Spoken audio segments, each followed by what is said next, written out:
말씀 오늘 사무엘상 22장입니다.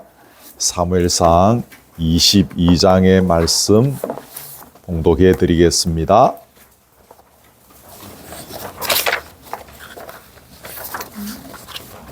(22장) 오늘 1절과 2절의 말씀만 봉독해 드리겠습니다. 제 성경은 구약 445면 정도가 되겠습니다.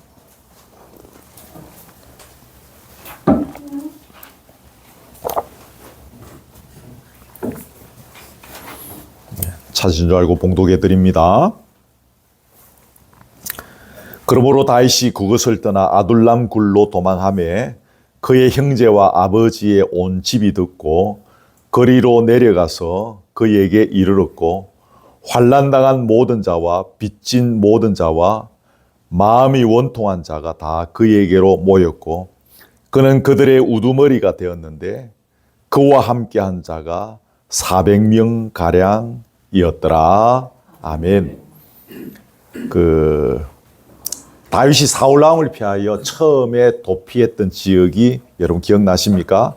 노업 땅에 있는 제사장 아히멜렉이 있는 곳에 갔었습니다. 거기서 거룩한 떡도 얻어먹고 골리앗의 칼도 얻을 수 있었지만 사울의 신하가 한 명 있었죠.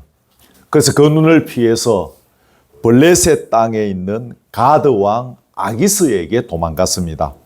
그런데 그곳의 신하들이 다윗을 알아보는 바람에 위기를 모면하기 위해서 다윗이 어떻게 했습니까? 수염에 침을 질질 흘리면서 사람들이 알아보지 못할 낙서를 선문짝에 이렇게 막 걸쩍거리면서 그랬습니다. 그래서 또 다른 곳으로 피신하게 되었습니다. 그곳이 어딘가 하면 오늘 본문에 등장하는 아둘람 동굴. 안 외워도 천당 가는데 아무 지장 없습니다. 예. 제가 그렇게 표현한 것은 여러분 외우시라고. 거르투기 교회 가면 이 정도는 아시아 안 되겠습니까? 아둘람 동굴입니다. 자, 여러분, 아둘람 굴은 이스라엘과 블레셋의 국경지대에 있는 동굴인데 애초에 이 지역은 가나안 왕국의 성읍이었다가 나중에 유다의 영토가 되어졌다고 하는데 이 본문 당시에는 블레셋의 영토였던 것으로 학자들은 그렇게 추정합니다. 성서 고고학자들이 이 지역을 탐사하는 중에 아둘람 성의 그 산 중턱에서 약 400명 정도가 살기에 적합한 동굴이 있는 것을 발견했다. 역사적인 이제 진실이죠. 그런 기록이 있습니다. 아둘람이란 말은 피난처, 보호자 이런 의미의 뜻입니다. 다윗이 먼저 이 동굴로 피신했고 그 소식을 들은 다윗의 형제들 또 다윗의 아버지의 온 집의 식구들이 줄줄이 이곳으로 모여들었습니다. 그 형제와 아버지의 온 집, 다윗의 온 가족들이 집을 버리고 여기에 모여든 것은 반역자뿐만 아니라 그 가족과 친척까지 처벌하던 고대의 관습 때문이었다고 합니다. 우리나라도 옛날에 그랬죠. 삼족을 막 멸하고 막 그러지 않았습니까? 그때도 그런 것이 있었던 것 같습니다. 그래서 온 집에 이제 가족들이 다 여기에 모여든 거죠. 덩달아서 400명 정도의 사람들이 그곳에 운집했는데 여러분 23장에 가서 또 읽어보면 600명 정도, 한 200명이 더 모인 거예요. 한 600명 가량이 이 동굴에서 이렇게 같이 살았다고 합니다. 여러분 그것에 모인 무리가 어떤 사람인지를 본문에 짤막하게 소개하는데 2절에 보면 환난당한 모든 자, 빚진 모든 자, 마음이 원통한 자가 다 그곳에 모여들었다. 그렇게 이야기합니다. 환난을 당한다라는 말은 속박하다, 강박하다, 괴롭게 만들다 뭐 이런 단어에서 파생된 말인데 사울 임금의 정치적인 그런 압박 때문에 눌림을 당하던 자, 우리로 치면 이렇게 이제 정치적인 핍박을 당하던 이제 그런 우리나라 역사에도 그런 일들이 많았죠. 그런 사람들이 거기에 왔습니다. 빚진 자는 뭔가 하면 빚을 지고 갚을 능력이 없으면 어떻게 됩니까? 그 당시에는 노예로 다 팔려갔죠. 그런 사람들입니다. 사울 왕국의 부당한 세금 정책이나 부자들의 강압적인 고리 사채 이런 것들 때문에 경제적으로 억눌리고 고통당하던 사람들이 거기에 몰려들었습니다. 사회적으로 이런 사람들을 보호하고 회생하기 위한 장치가 없었던 것으로 보면, 여러분 율법에 나와 있는 이 사람들을 살리기 위한 좋은 제도가 하나 있죠. 그게 뭡니까? 희년 제도 같은 이런 것들이 여기서 지금 시행이 되지 않는 거예요. 이 빚진 사람들이 갈 데가 없는 겁니다. 요즘은 뭐 이렇게 무슨 회생 절차 법원에 가면 그런 것도 있지 않습니까? 근데 그 당시에 그런 것들이 없었던 거죠. 그러니까 이제 여기에 모여들었던 것입니다. 그 다음에 하나, 마음이 원통한 자가 있습니다. 원통이라는 이 단어는 쓴맛이라는 의미를 갖고 있습니다. 여러분, 사무엘의 어머니 한나죠. 한나가 자식이 없어서 고통을 당했을 때 그때 한나에 대해서 적용한 단어가 바로 이 단어입니다. 여기 서 있는 원통, 쓴맛을 경험했다는 것입니다. 그러니까 여기 마음이 원통한 자는 사울의 그 통치하에서 심적으로 영적으로 상처를 입으면서 인생의 쓴맛을 경험한 사람들, 이 사람들이 이제 여기에 모여드는 것입니다. 정치적으로 억눌리고 물질적으로 빚을 지고 심적, 영적으로 인생의 쓴맛을 경험하고 있던 자들이 이 동굴에 모여들었던 것입니다. 400명 정도 살 수 있는 동굴이 어느 정도의 크기인지는 제가 실제적으로 잘 모르겠는데, 그 동굴에 400명이 그렇게 여기에 모여들었다는 거죠. 나중에 600명으로. 자, 여러분, 여기서 우리가 놓치지 말아야 할 중요한 역사적 교훈 한 가지는, 이런 사람들이 모여있던 이 기간이 새로운 통일 이스라엘 왕국을 세우는, 창출하는 든든한 기초가 되었다는 사실입니다. 방금 언급했듯이 그때 모인 사람들은 억눌림 당한 자, 소외된 자, 억울한 자, 가난한 자, 다들 인생의 깊은 상처를 안고 살아가던 사람들이었습니다. 따라서 이런 부류의 사람들이 동굴에서 서로 함께 살아가는 것이 보통 어려운 일이 아니었을 것입니다. 이런 분들이 많이 모여 있다 보니까 이 안에는 열등감이 강한 사람들이 많았겠죠. 과거의 상처를 많이 받아서 한이 맺힌 사람들이 많았겠죠. 그렇죠? 정치범으로 서울에 어디입니까? 거기 막 들어가면 못 나오는 그런 데 있죠. 그 가족이 잡혀가 있고, 그래서 자식들이 갈 데가 없어서 여기 막 와 있고. 근데 이런 분들의 공통된 특징은, 죄송하지만 언제 어떤 순간에 어떻게 터질지 알 수 없다는 것입니다. 조그만 일에도 쉽게 화를 내고, 귀에만 있으면 속에 쌓인 울분을 밖으로 막 표출해내고, 그럴 때 화를 내는 스타일과 울분을 표출하는 방식이 우리의 상상을 초월합니다. 평소에 그 사람에게 전혀 볼 수 없었던 폭발적인 모습이 막 터져 나오는 것입니다. 연애할 때 전혀 몰랐는데 결혼하고 한 몇 년 살다가 막 폭발하는 모습을, 경우는 다르겠지만 혹시 이런 경우들도 있는 것입니다. 그 속에 엉어리진 것들이 결혼하고 10년 있다가 터져 나오는 것입니다. 그래서 이런 부류의 사람들과 결혼하여 살다가 보면 이렇게 뭐가 잘 안 맞고 심지어는 이혼하는 경우들도 많습니다. 이런 사람을 친구로 사귀게 되더라도 지속적인 친밀함을 나누기가 쉽지 않습니다. 이런 분과 무슨 일을 도모하기가 심히 어려워집니다. 그런 사람이 교회 안에 이렇게 한둘 들어와 있으면 굉장히 곤란해질 확률이 굉장히 높죠. 저의 목회적 경험으로 볼 때 그렇습니다. 제 원고에는 120%라고 적었습니다. 그만큼 이런 분들이 공동체 안에 한둘만 있어도 그 안에 분위기가 엄청 곤란해질 확률이 있다는 말입니다. 여러분, 외형적으로 볼 때도 아둘람 동굴은 사람이 일상적으로 주거할 수 있는 환경은 아니지 않습니까? 말 그대로 동굴입니다. 아늑히 쉴 수 있는 침실 없습니다. 거실 없습니다. 주방시설, 화장실, 뭐 개인의 프라이버시가 보호될 수 있는 공간 전혀 없습니다.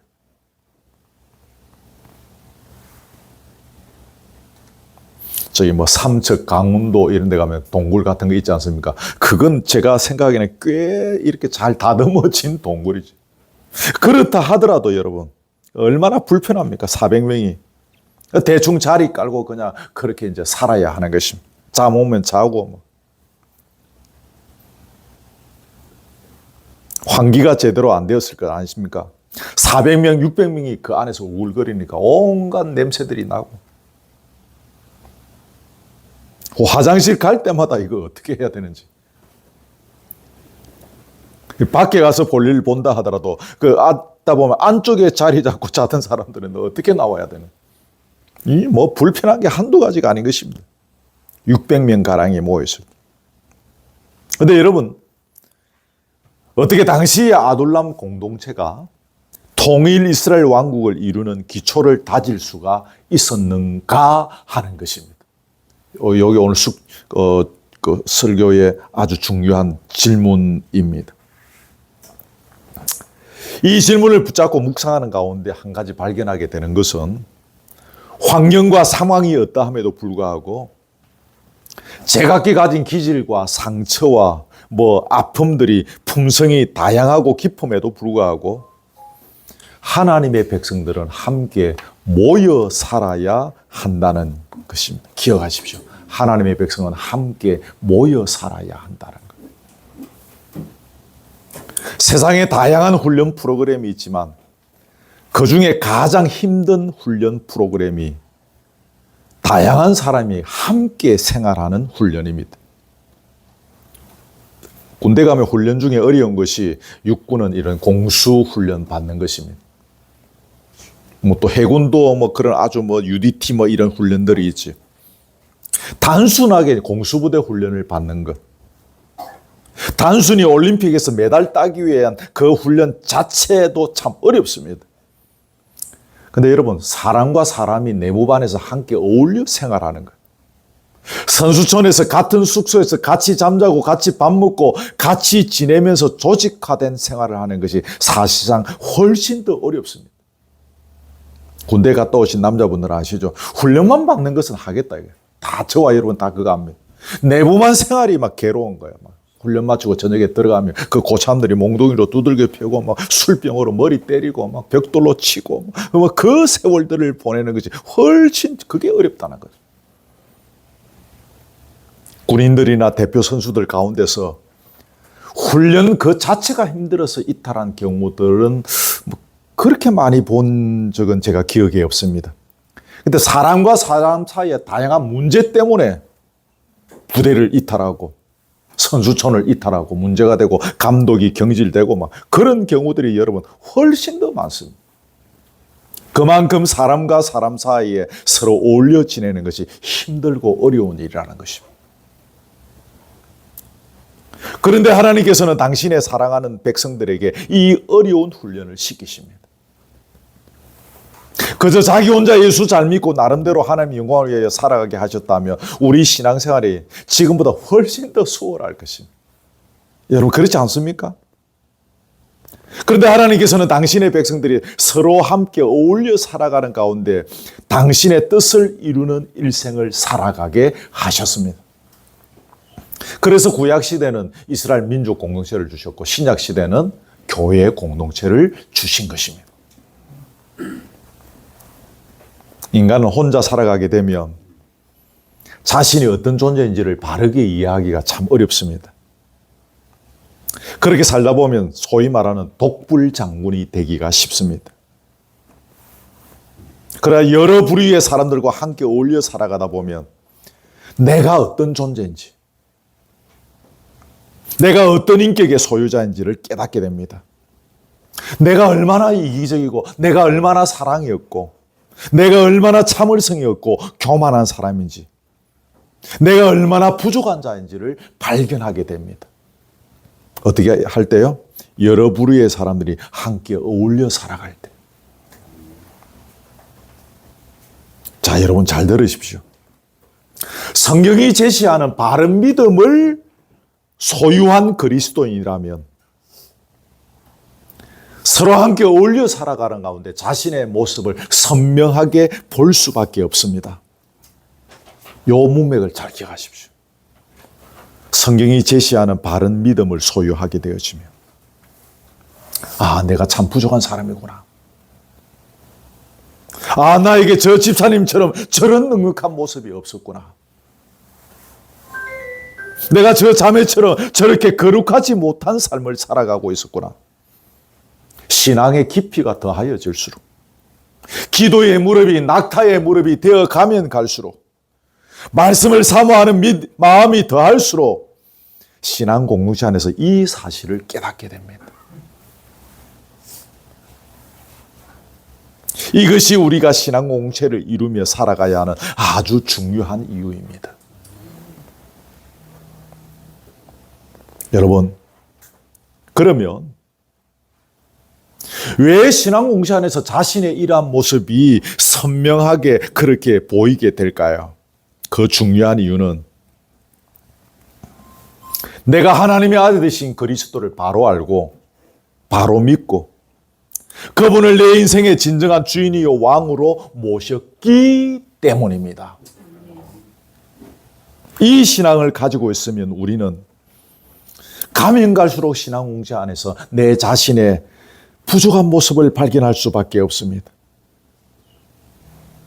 하나님과의 수직적 경건 생활은 잘 되는데 옆 사람과의 수평적 관계가 안 되는 분은 아직 이러한 신앙의 단계를 넘어서지 못했기 때문입니다. 죄송하지만. 이 단계가 뭐였죠?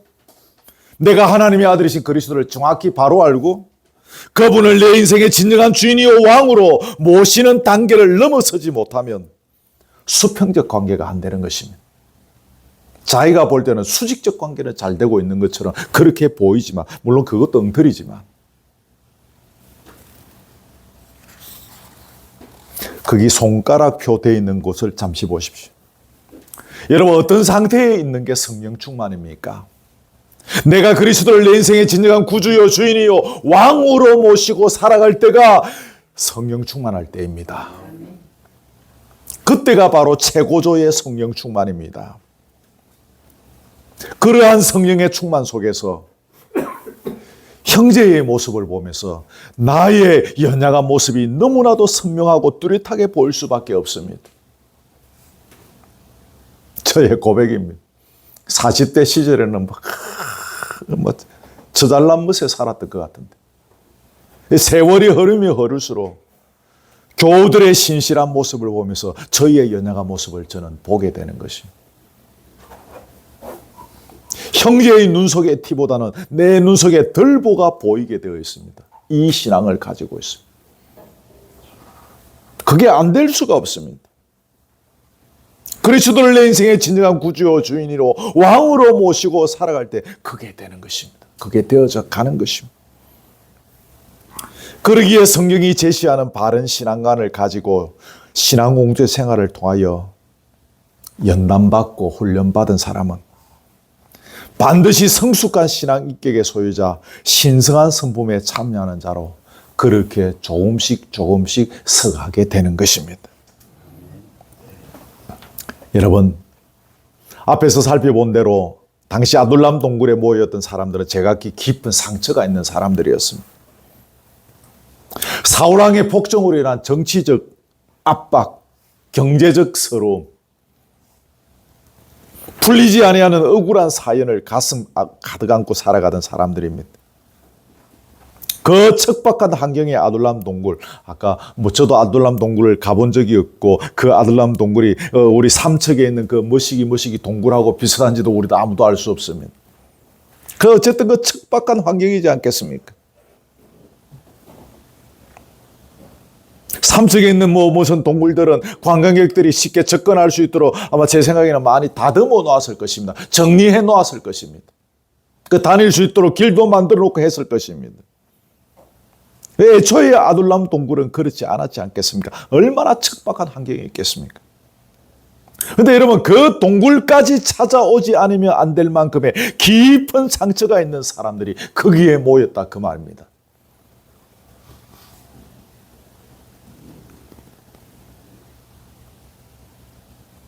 어릴 때 시골 외갓집에 가면 동네 형들하고 그 뒷산에 너구리 굴 찾으러 뭐 이렇게 다니고 있어요. 그 너구리 다닐 만한 이런 우리가 이 기어 들어갔다가 기어 나올 만한 그런 굴들은 뒷산에 있었어요. 그래서 나뭇가지를 주워와서 이렇게 불을 피워서 안에 연기를 집어넣어서 안에 너구리 자고 있는 너구리 나오면 붙잡자고 뭐 그런 세월들. 그런 작은 동굴들도 기어 들어가 보면요. 이게 기어 들어가서 나올 때 보면 다 손에 피 나서 나와요. 다 끓기고 슬키고 막. 그 아둘람 동굴이 얼마나 그 환경이 척박했겠습니까? 근데 이분들이 자기 자신에게 그런 대단한 상처와 아픔과 억울함이 있음에도 불구하고 공동체의 다른 식구들을 결과론적으로 품고 같이 갔다는 것입니다. 이게 참 어려운 일입니다. 자신이 깊은 상처를 갖고 있는데 비슷한 종류의 또 다른 상처를 깊이 안고 살아가는 사람들과 잘 여러분 어울려 살아갈 수 있을까요? 그런 사람들끼리 모여서 하나님께 주신 꿈을 이루어 나가는 것이 과연 가능할까요? 자, 중요한 겁니다. 그 다음에 그 가장 중요한 요인은 우리가 알기에 부족함이 많았습니다. 다윗은. 아시죠? 지난주에도 살펴서 다윗의 부족한 분이 많이 있었습니다. 그럼에도 그는 오직 여호와 하나님을 앙망하며 나아가기를 소원한 순결한 신앙의 소유자였다는 것입니다. 이게 중요합니다. 그때나 지금이나 사람들은 외형을 추구합니다. 꾸미기를 좋아하고 사람들에게 잘 보이기를 좋아하는 외식과 형식에 치우친 신앙관에 사로잡혀 있습니다. 제가 30여 년이 넘도록 목회하면서 결정적으로 알게 되어진 것이 한국 교인들이 외식과 형식에 치우친 신앙생활을 한다는 것입니다. 이 벽을 넘어가는 것이 너무너무 어려운 것 같아요. 이 벽을 못 넘어가는 거예요. 예수님은 그렇게 지적하셨지만 그 예수를 믿는다고 고백하는 우리들은 이 벽을 못 넘어가는 거예요. 그때나 지금이나 우리의 중심을 보시는 하나님의 시선을 의식하기보다는 사람의 시선을 더 의식하는 신앙관들을 가지고 있는 거예요. 하지만 다윗은 그 중심이 무엇이며 우리가 아는 대로 하나님 앞에서 인정받았을 정도로 꾸밈이 없는 순수한 믿음을 소유하고 있었다는 것입니다. 그래서 다윗이 왕으로 발탁되지 않습니까? 여러분 아시죠? 그런데 여러분 그런 다윗의 신앙관을 다윗 혼자만 계속 소유하게 될까요? 세상 어디에도 기댈 언덕이 없어서 이제 최후의 수단으로 다윗 한 사람을 바라보고 그 산 높은 곳에 있는 그 동굴까지 찾아온 사람들은 결국 다윗의 신앙관을 추구하게 되어 있는 것입니다. 거기까지 다윗을 따라간 것은 다윗의 신앙관을 추구하는 것 외에는 다른 답이 없음을 인정하는 셈이 아니겠습니까? 그까지 올라간 것은 이거밖에 답이 없다는. 그러니 다윗처럼 자기들도 중심을 보시는 하나님의 시선에 맞추기 위하여 무진애를 썼을 것이 틀림이 없다는 것입니다. 원고는 제가 이렇게 설교하지만 이 원고를 준비한 저는 저 스스로에게 참 부끄러웠습니다. 마지막 몸부림으로 그 산 높은 곳에 있는 그 척박한 그 굴까지 이것 때문에 찾아갔던 그 사람들이 그런 다윗의 순결한 신앙을 보면서 제가 많이 부끄러웠다 그 말입니다.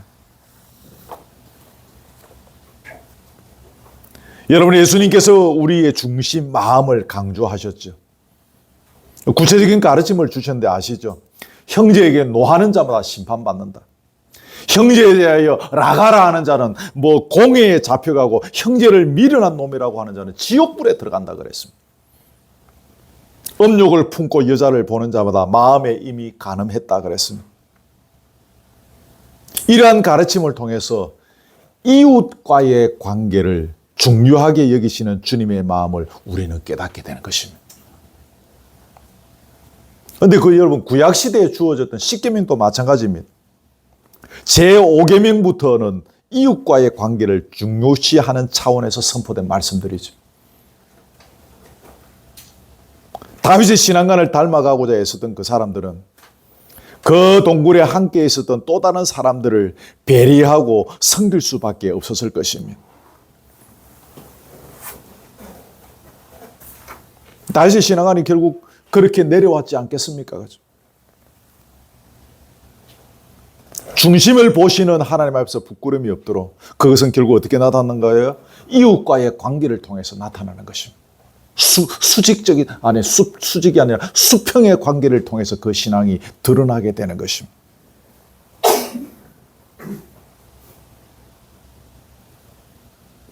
그러니 다윗을 쫓아서 거기까지 갔던 그 사람들이 그 동굴에 함께 있었던 또 다른 그 깊은 상처를 갖고 있는 사람들을 배려하고 결국은 섬길 수밖에 없었을 것이라는 거죠. 잊지 마십시오. 우리가 중심을 보시는 주님의 시선을 의식하고 살아가게 되어지면 필시 이웃을 배려하고 섬기게 되어 있습니다. 그게 지극히 정상적인 일입니다, 여러분. 손가락표 잠깐 봅시다. 다윗을 흔히 상처 입은 치유자 그렇게 말을 하죠. 여러분 다 들어보셨을 것입니다. 젊은 다윗이 상처 많은 무리의 지도자가 되었을 때 그 고통이 쉽게 말로 표현하기 어려웠을 것입니다. 이해심과 인내심, 겸손과 포용력 없이는 불가능했을 것입니다. 그 600명을 끌고 나가기에는. 온갖 상처를 안고 올라온 사람. 온갖 압박과 서름 속에서 그렇게 올라온 사람. 그들을 정신적으로 하나 되게 하도록 하는 영적 권위가 있어야 했을 것입니다.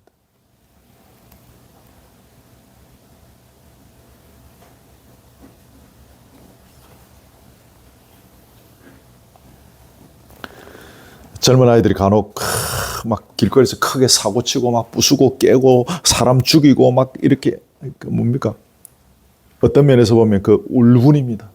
울분.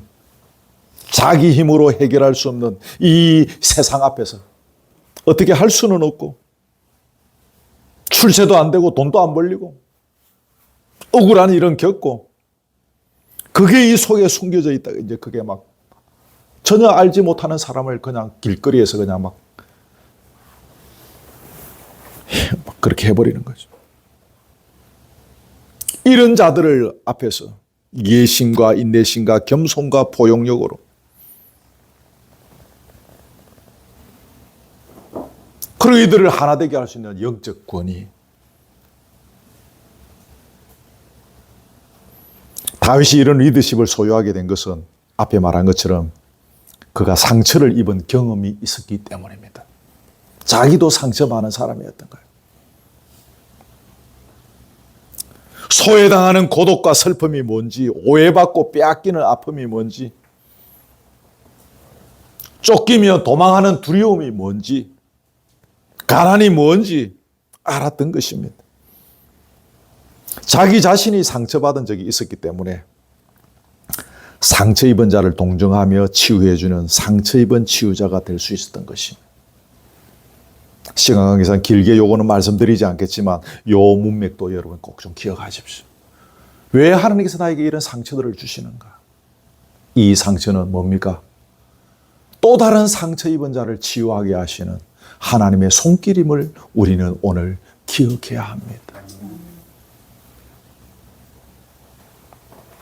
제가 집사로 있다가 초임 전도사로 저 어디 연산동에 있는 그 교회 갔습니다. 그 동네는 저 예전에 더 동강동 그 산에 모가 판자촌에 살던 사람들을 철거시키고 부산시에서 막 그렇게 이주시켜서 단체로 거기에 살게 했던 지역이었습니다. 그 안에 교회가 있었습니다. 가난한 사람들이죠. 그 아이들 이번 주일 왔다가 다음 주일 나가면서 전도사님 내 다음 주일부터 이제 교회 안 옵니다. 와 안 오는데 내 이제 가출할 거면 이제 내 찾지 마이소. 그런 아들. 그 집에 막 가정이 열악합니다. 저만큼이나 열악. 그래서 저는 그래도 교회는 잘 다녔는데. 그래서 여러분, 제가 몇 달 이렇게 지내고 있으면서 알았습니다. 왜 하나님께서 나를 여기에 보내셨는 거예요. 제가 그 뭐 집사로 있다가 가가지고 뭐 설교한다고 하는데 제 설교가 얼마나 신학적이면 뭐 얼마나 깊겠습니까? 그런데 아이들이 막 저의 설교에 은혜를 받고 울고 뭐 그러고. 그리고 그 다음 주에 안 오겠다고 한 아이들 중에 안 온 아이들 아무도 없습니다. 그 산동네 아이들이 구름대 같이 모여들었습니다. 그때. 그게 너무 부끄럽고 죄송한 표현이지만 제가 상처를 받은 경험이 있게.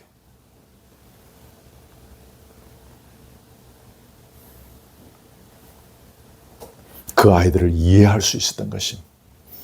근데 그 아이들에게 제가 무엇을 해결해 줄 수 있는 것은 아무것도 없지 않습니까? 그래서 자기들을 가르치는 전도사님이 자기들과 같은 인생의 경험을 한 것을 이야기를 들으면서 알잖아요. 교과서에 있는 거는 교과서의 것만 말해주는 것인데 저 사람이 실제로 경험한 것이다라는 것을 우리가 들어보면 알지 않습니까? 그것의 위로를 받는 거야. 그것에. 다음에 한번 말씀드리겠습니다. 고린도 후서에 나오는 것처럼 주님께서 주시는 위로를 그래서 우리는 또 전달하는 것입니다. 그래서 우리는 위로를 나누어 주는 사람인 거죠. 넘어갑니다. 다음 달라. 다윗의 신앙관을 말할 때 빼놓을 수 없는 또 한 가지는 하나님의 이름이 모욕을 당하는 걸 보고 견디지 못했다는 거 여러분 아시죠? 그죠? 천하대장군 골리앗을 무너뜨린 사건은 정말 대단한 사건입니다. 주님 오시는 그날까지 길이 담론할 수 있는 성경의 주요한 사건 중에 하나입니다. 어릴 때 주일학교 다니면서 그냥 귀에 정말 그냥 못이 박힐 정도로 많이 들은 예화죠. 근데 여러분 그 사건이 일어나게 된 애초에 발단이 뭡니까? 살아계신 하나님의 군대를 골리앗이 모욕했기 때문입니다. 거기에 대해서 참을 수 없는 어분을 다윗이 가졌기 때문입니다. 말씀드린 대로 다윗이 골리앗과 싸워서 이길 수 없습니다. 현실적으로. 근데 이 대단한 어분을 품은 다윗을 하나님께서 귀하게 보시고 그가 던진 물매에 하나님의 능력이 창조하신 그 능력이 역사하셨던 것입니다. 아멘. 그래서 골리앗이 무너진 거죠. 근데 여러분 이런 다윗의 신앙관이 당시 아둘람 동굴에 모여드는 사람들에게도 고스란히 전수되었을 것이 틀림이 없는 거죠. 다윗을 따라가는 것 외에는 답이 없었음을 알고 그 동굴까지 따라 나선 사람들이 다윗이 추구하고 붙잡고 가는 신앙의 세계관을 똑같이 붙잡을 수밖에 없는 것입니다. 그거 아니면 답이 없는 것입니다. 그러기에 그들은 온 영혼과 육체를 불태우면서 하나님의 이름이 영광을 받으시기에 합당한 새로운 이스라엘 민족 공동체를 꿈꾸었던 것입니다. 요즘처럼 휴대폰이 있었습니까? 없었잖아요. 휴대폰 있으면 전부 구석구석마다 쭈꾸리 앉아주면 폰 보다가 세월 다 보냈을 것인데 그때는 뭐 했겠습니까? 밤에 그 모닥불 피워놓고 쭉 앉아갖고 다윗이 그 본문에 다 나오지 않지만 자기의 인생관을 이야기하고 자기의 신앙관을 이야기하고 자기의 꿈을 나누고 그러게 그 안에서 살았지 않겠습니까? 그래서 시작할 때 형국은 오합지졸처럼 보였지만 결국 그들은 새로운 통일 국가를 세우는 기틀이 되었던 것입니다. 우리 각자가 가진 은사는 다 다릅니다. 여기 아직 100명도 안 되는데 우리의 성품이 다 다릅니다. 우리 형편과 처한 환경이 다 다릅니다. 그런데 여러분, 우리 모두가 이 땅에서 하나님의 이름이 거룩히 여김을 받는 일에 거룩한 뜻을 품고 있다면 우리는 얼마든지 각자가 가진 그 다양한 은사와 성품과 환경과 처지를 통하여 이 땅에서 하나님의 이름이 거룩히 여김을 받는 열매를 거둬들일 수가 있습니다. 아멘. 아멘.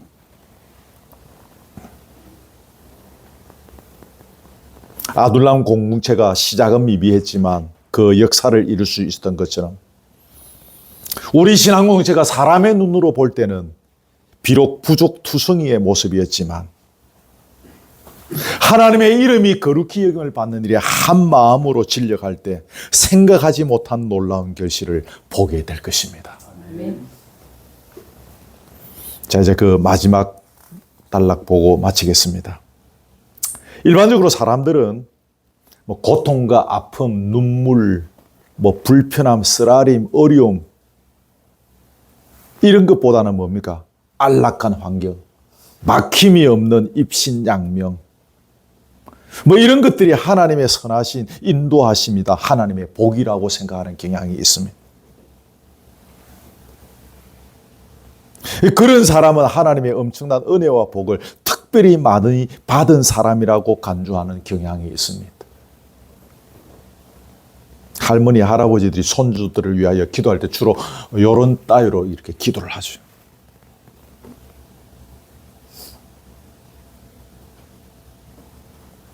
제가 자랐던 교회에서도 또 어떻게 또 이런 스타일로 이렇게 잘 뻗어나가면 그 엄마가 그 할머니가 그 아이를 위해서 그렇게 기도 많이 해가지고 그 아이가 하나님의 복을 많이 받았다, 이런 식으로 사람들이 해석하는 것을 많이 보았습니다. 그런데 여러분 잘 들으십시오. 하나님은 오히려 더 불안하고 고통스럽고 미래가 보장되지 않은 곳으로 우리를 인도하시기도 합니다. 왜 그렇게 하십니까? 세상적 관점에서의 인간적인 보호와 안정을 전혀 기대할 수 없는 그런 것들 앞에서 철저하게 자기를 내놓고 오직 하나님만 의지하도록 하려는 의도에서 그렇게 하시는 것입니다.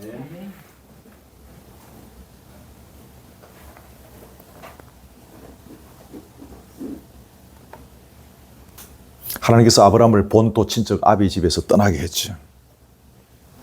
아무런 기반이 없는 가나안 땅으로 끌고 갔습니다. 그 이유도 이런 의미에서 보면 똑같습니다. 성서 고고학자들의 그 연구에 의하면 아브라함의 고향이었던 갈대아 우르, 그 메소포타미아 문명의 발상지라고 4,000년 전에요. 거기에 수세식 화장실이 있었다는 것입니다.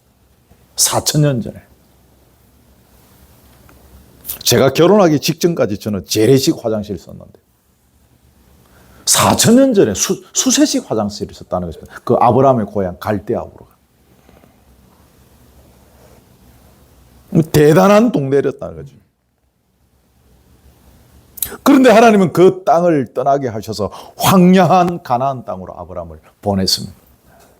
왜냐하면 가나안 땅은 하나님 외에 의지할 것이 아무것도 없는 곳이기 때문입니다. 아무것도 없는, 하나님만 의지해야 되는 곳이라는 거죠. 하나님밖에 의지할 것이 없는 곳에서 하나님은 그 사람과 함께 하셔서 그의 믿음을 성장시켜 나가십니다. 상황과 경우는 다 다르지만 저와 여러분의 지나온 생애를 한번 돌아보십시오. 저와 여러분이 나름대로 신앙적 성숙의 단계를 한 걸음씩 올라갔다, 우리의 지나온 생애들, 그런 생각이 드는 그 순간들마다 가만히 돌아보십시오. 오직 주님만 의지할 것밖에 없도록 만들어 버리셨을 때였을 것입니다. 여러분 한번 돌아보십시오. 주님만 의지할 것밖에 없을 때.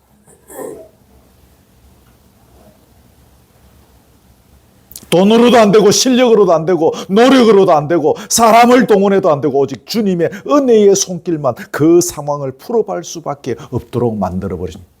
그때 우리의 신앙이 자랐던 것입니다.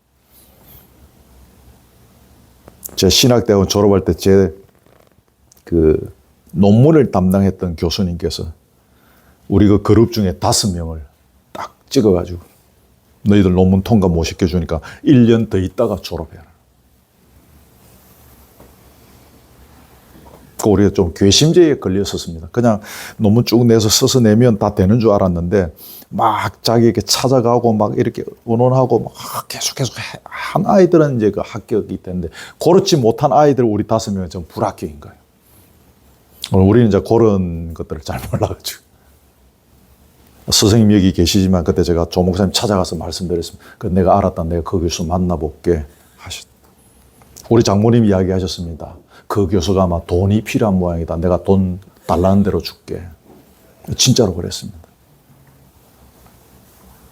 그리고 우리 5명이 그때 그 전도사 때 그 가난할 때 돈 모아가지고 그래도 잘 나가는 저 어딘가 모르겠는데 중앙당에 그 저 빌딩 높은 부산항이 반짝반짝 빛나는 그 뷔페에 그 교수님 불러서 밥 사드리고 너희도 많이 먹으라 그러는데 우리가 밥이 넘어갑니까? 콧구멍으로 밥이 넘어가면서. 저 경기도 일산에 있는 그분의 그 집까지 그 주일 밤에 그 눈이 펑펑펑 내리는 그 밤에 우리가 차를 교대로 운전하면서 그 새벽에 거기 도착해서 그 집에까지 찾아갔었습니다. 논문 통과시켜달라고. 그래도 안 된다 그랬습니다.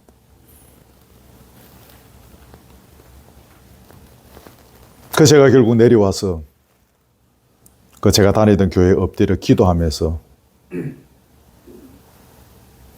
찬송 부르고 기도하는데 하나님께 저에게 은혜를 주셨습니다.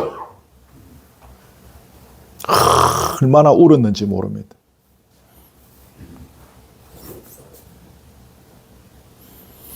그리고 그 다음 주에 학교 갔는데 그분이 갑자기 한 달 안에 논문 다시 써오면 내가 다시 생각해 볼게. 그래 제가 졸업했습니다.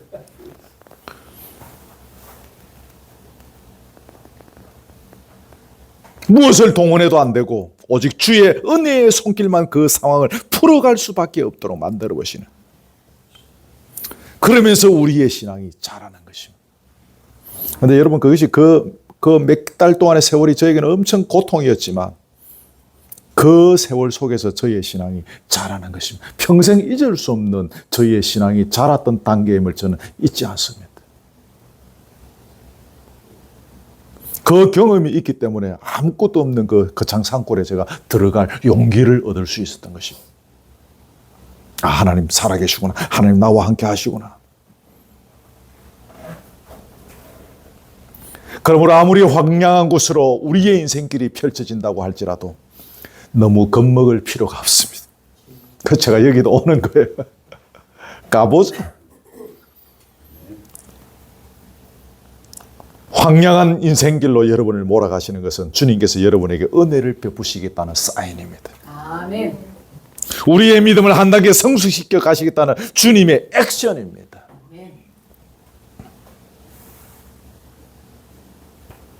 그런데 우리가 주님의 은혜를 특별히 경험하며 우리의 믿음이 한 단계 성숙하면 어떤 열매가 있을까요? 그리스도의 신성한 성품에 참여하는 열매를 맺게 됩니다. 기억하십시오. 그리고 그리스도의 신성한 성품에 참여하는 자가 되면 날마다 자기를 죽일 줄 아는 사람이 되어서 갑니다. 그리고 날마다 자기를 죽일 줄 아는 자가 되면 세상의 소금과 빛이 되기 시작합니다. 날마다 자기를 못 죽이는 자가 세상의 소금과 빛이 절대로 안 돼요. 제가 아는 한 성경에서는. 세상의 소금과 빛이 되면 결론은 뭡니까? 주님께 영광이 되는 거예요. 주님 이것을 바라시는 거예요. 이것을 위해서 우리를 창조하셨지 않습니까? 만약에 우리 인생이 황량한 광야와 같은 곳으로 인도된다면 우리에게 이런 열매를 맺게 하시려는 주님의 의도인 줄 믿고 감사함으로 받기를 바랍니다. 말씀을 맺습니다. 오늘 순서대로 하다가 보니까 쭉 이제 사무엘상 22장 아둘람 동굴에 관한 이야기를 가지고 함께 나누었습니다. 저와 여러분들이 이 언덕에 함께 모였습니다.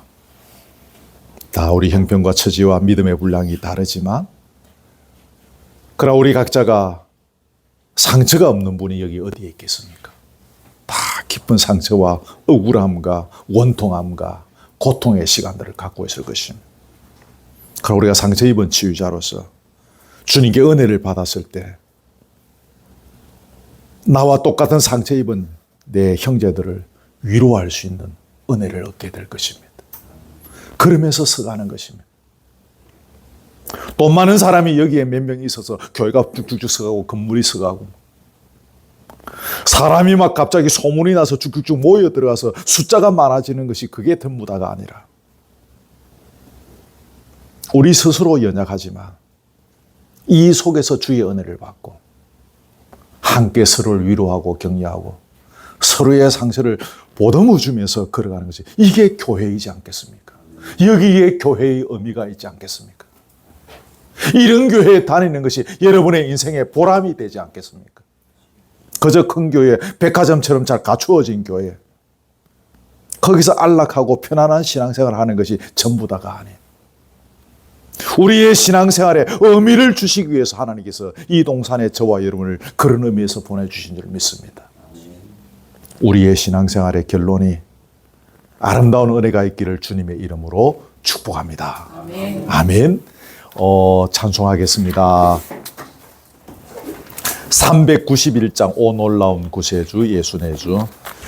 찬송 고르다가 결국 이것 정했습니다. 391장입니다.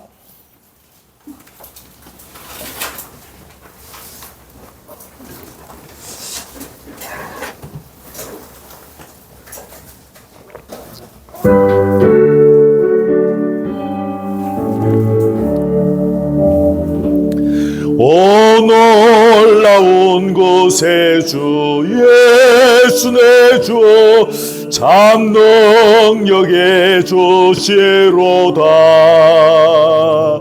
근보이 및 안전한 그곳으로 내 영혼을 섬기시네. 메마른 땅을 종일 걸어가도 나 피곤치 아니하며 저 위험한 곳 내가 이를 때면 큰 바위에 성기시고 조선으로 덮으시네. 오 놀라운 구세주 예수 내 주 내 모든 짐 벗기시네. 죄악에서 날 걸어 올리시며 또 나에게 힘 주시네. 아멘. 메마른 땅을 종일 걸어가도 나 피곤치 아니하며 저 위험한 곳 내가 이를 때며 큰 바위에 숨기시고 주 손으로 덮으시. 3절은 자매님들이 합니다. 증명 못할 은혜로 채우시며 늘 성령에 감아주사 큰 기쁨 중 주님을 찬양토록 빛나는 도우시네. 아멘. 같이 할까요? 메마른 땅을 종일 걸어가도 나 피곤치 아니하며 저 위험한 곳 내가 이를 때면 큰 바위에 섬기시고 주 손으로 덮으시네. 참 형제님들이 4절 합니다. 예수님 공중에 임하실 때 나 일어나 하지하리. 그 구원의 은총을 노래하리. 저 천군과 천사 함께 같이 합니다. 메마른 땅을 종일 걸어가도 나 피곤치 아니하며 저 위험한 곳 내가 이를 때면 큰 바 위에 섬기시고 주 손으로 덮으시네. 걸어가신 아버지, 오늘 사무엘상 22장의 말씀을 저희들에게 주셨습니다. 이 말씀을 통해서 이 언덕에 모이게 하신 주님의 의도를 우리가 발견하게 되어지며 그래서 감사를 드립니다. 우리는 잘 알지 못하고 눈앞에 보이는 여러 가지 이유들 때문에 이 언덕에 모여들었지만 오늘 말씀을 통해서 보니 주의 놀라운 섭리와 사랑과 그 깊은 주님의 의도가 있었음을 발견하게 되어집니다. 주여 우리를 불쌍히 여시고 용서하여 주시옵소서. 그 아둘람 동굴에는 400명, 심지어 600명이 모여서 그 열악한 환경이었음에도 불구하고 새로운 통일 이스라엘 왕국을 세워가는 든든한 기초가 되었음을 볼 때에 오늘 우리의 모습이 참으로 부끄럽고 죄송합니다. 주여 긍휼히 여겨 주시옵소서. 우리를 위하여 십자가에 달리신 주 예수 그리스도의 그 놀라운 은혜와 사랑 앞에 감격하며 그 주님을 우리의 인생의 주인이요 왕으로 모시고 걸어가는 가운데 주여 우리의 눈이 열리게 하시고 우리의 연약한 모습, 우리의 초라한 모습, 우리의 부끄러운 모습, 우리의 죄인된 모습, 우리의 교만한 모습들을 보게 하시며 내 눈의 덜보를 보게 하시며 그리하여 나와 같은 상처를 안고 살아가는 내 옆의 지체들을 위로하고 격려하며 섬기며 배려하며 함께 손을 붙잡고 끌어주고 밀어주며 걸어가는 신실한 공체로 그래야 결국에는 주님께 영광이 되어지는 아름다운 열매를 거두어가는 복된 세월이 되도록 도와주시기를 원합니다. 그 동굴에 모였던 400명, 600명의 그 상처 입은 영혼들이 오직 중심을 보시는 여호와 하나님 앞에서 부끄러움 없는 인생을 걸어갔던 다윗을 본받고 걸어갔던 것을 오늘 나누었습니다. 주여, 아직도 우리의 시선에는 사람들이 있고 아직도 우리의 시선에는 세상이 있습니다. 용서하여 주옵소서. 중심을 보시는 주님 앞에 벌벌 떨며 두려워할 수 있는 그런 우리의 믿음의 자리에 설 수 있도록 주여 우리에게 은혜를 주시옵소서. 주여 이 시간에 하나님의 문을 여시고 성령의 충만함을 다하여 주셔서 진실로 우리의 마음을 중요하게 여기시는 우리의 중심을 보시는 주님 앞에 부끄러움이 없는 신앙의 걸음을 걸어나갈 수 있는 은혜와 능력자가 되게 해 주옵소서.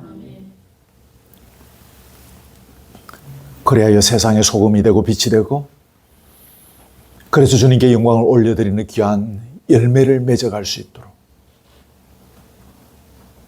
우리 공동체를 통하여 주의 나라와 교회를 더욱 든든히 세워나가는 깃털로 만들어지는 그런 역사가 있도록 주여 간섭해 주옵소서. 오늘 주신 말씀 또 각자의 심령에 은혜롭게 기억하고 각자의 삶의 현장에서 어떻게 적용해야 될지를 지혜롭게 보게 하여 주시고 이 말씀 따라 회개할 것 회개하고 또 결단할 것 결단하는 그래서 우리의 삶의 변화가 있는 신령한 은혜를 더하여 주옵소서. 교회를 사랑하시는 우리 아버지 하나님 주의 교회 든든히 서가게 하시고 주의 나라와 교회를 위하여 아름답게 쓰임받고 죽어가는 이 땅의 영혼을 살려가는 귀한 열매 맺는 신령한 공동체로 서갈 수 있도록 인도해 주옵소서. 끝까지 사람의 눈에 주의하는 교회가 아니라 중심을 보시는 주님 앞에 두려워 떨며 서가는 교회로 성장하게 해 주옵소서. 지금은 미약하지만 열방을 섬길 수 있는 넉넉한 교회로 서갈 수 있도록 은총 더하여 주시옵소서. 귀한 예물 주님 앞에 드리오니 이 예물 받으시고 하나님의 장구에 기록하여 주옵시며 땅에 기름진 것으로 은혜 다하여 주옵소서. 우리의 교제 속에 함께 하시고 먹고 마시는 우리의 영과 육이 강건한 자리 되게 해 주시옵소서. 예수 그리스도의 은혜와 하나님의 사랑과 성령의 교통하심이 성경이 제시하고 있는 대로 주님을 바로 알고 주님을 바로 믿고 그래서 우리의 시야가 열려서 내 자신의 부끄러운 모습부터 먼저 보며 그래서 상처 입은 치유자로서의 은혜와 능력의 삶 살아가기를 원하는 사랑 우리 교우들 머리 위에 지금부터 영원토록 함께 있을지어다. 아멘.